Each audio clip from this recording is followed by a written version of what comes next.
साथियों, पीआई की अनेक उपलब्धियों में से एक उपलब्धि ऐसी है जिसने हमारे खेत की तस्वीर ही नहीं बल्कि हम किसानों की तकदीर भी बदल दी। इस करामाती उपहार का नाम है बायोवीटा। अब मैं पीआई के वरिष्ठ अधिकारी श्री श्याम का स्वागत करता हूं। नमस्कार किसान भाइयों और बहनों, बायोवीटा पीआई के अत्याधुनिक व प्रामाणिक अनुसंधान पर आधारित एक अनूठा उत्पाद है जो उत्तरी अटलांटिक सागर में प्राकृतिक रूप से उगने वाली समुद्री घास एस्पोफाइलम नोडोसम से बना है। बायोवीटा की शुद्धता और गुणवत्ता का प्रमाण कई राष्ट्रीय और अंतर्राष्ट्रीय कृषि विश्वविद्यालयों और अनुसंधान केंद्रों ने किया है। बायोवीटा का प्रयोग सभी प्रकार की फसलों में किया जा सकता है। शुक्रिया श्रीमान। तो भाइयों, अब सुनते हैं बायोवीटा की कहानी, एक खुशहाल किसान की जुबानी। नमस्कार भाइयों और बहनों, मैं बलराम आप सबके साथ अपना अनुभव बांटना चाहता हूँ। पीआई द्वारा निर्मित बायोवीटा से कई वर्षों तक न सिर्फ मुझे उच्च गुणवत्ता वाली फसलें मिली बल्कि मेरी जमीन की उर्वरक शक्ति भी बरकरार रही, जिसके लिए मैं पीआई का तहे दिल से शुक्रिया अदा करता हूँ।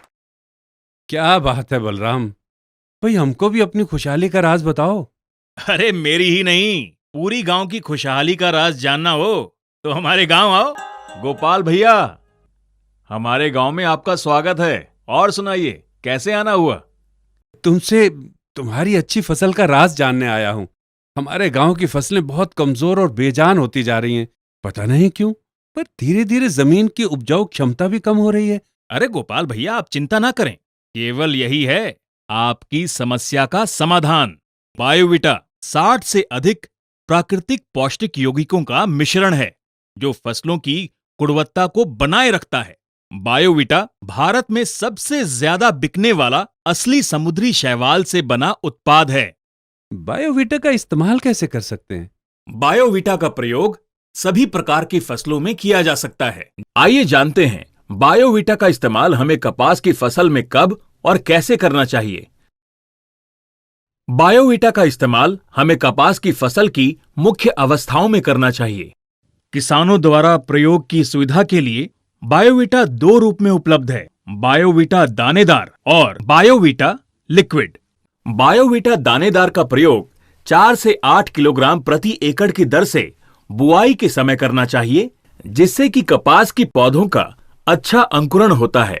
इसके अलावा बायोवीटा दानेदार का प्रयोग 4 से 8 किलोग्राम प्रति एकड़ की दर से बुआई के 10 से 15 दिन बाद खाद के साथ मिलाकर करना चाहिए। इससे पौधों की जड़ों का अच्छा विकास होता है। इसके बाद बायोवीटा लिक्विड का पहला स्प्रे 2 मिलीलीटर प्रति लीटर पानी की दर से बुआई के 40 से 45 दिन बाद यानी कि फूल आने के समय करना चाहिए। बायोवीटा लिक्विड का दूसरा स्प्रे 2 मिलीलीटर प्रति लीटर पानी की दर से बुआई के 60 से 65 दिन बाद यानी कि टिंडे आने के समय करना चाहिए। इसके बाद बायोवीटा लिक्विड का इस्तेमाल कपास की हर तुड़ाई के 10 से 15 दिन बाद 2 मिलीलीटर प्रति लीटर पानी की दर से करना चाहिए, जिससे हर तुड़ाई में अच्छी क्वालिटी का अधिक उत्पादन होता है। अब आप अपने खेतों में इसको इस्तेमाल करो और खुद जानो। ठीक है, अगर तुम कहते हो तो मान लेता हूँ। अरे गोपाल, वाह, तुम्हारी फसल तो हरी भरी और स्वस्थ है और टिंडे भी अधिक संख्या में बने हैं, जिनका आकार बड़ा और एक समान है। इस दमदार फसल के तो ज्यादा दाम मिलेंगे, हैं? मुखिया जी, ये सब तो बायोवीटा का कमाल है। बायोवीटा के प्रयोग से फसलें मिट्टी में उपलब्ध पोषक तत्वों व नमी का अधिक अवशोषण करती हैं, जिससे हमारी फसल अंदर से मजबूत एवं स्वस्थ बनती है तथा विपरीत परिस्थितियों का अच्छे से सामना करती हैं। बायोवीटा के लगातार प्रयोग से मेरी फसल की क्वालिटी तो अच्छी है ही, मिट्टी का स्वास्थ्य भी सुधरने लगा है। आजकल एक असली के 100 नकली होते हैं। असली बायोवीटा की क्या पहचान है भाई? बायोवीटा लिक्विड की बोतल पर पीआई के होलोग्राम वाली सील लगी होती है, जबकि बायोवीटा दानेदार के पैक में होलोग्राफिक इफेक्ट दिखाई देता है। फिर भी कोई शंका हो तो पैक पर लिखे toll free customer care number 1800 208 1008 पर बात कर लो। अब नए अवतार में बायोवीटा का वादा, सर्वोत्तम उपज, धन धान्य ज्यादा।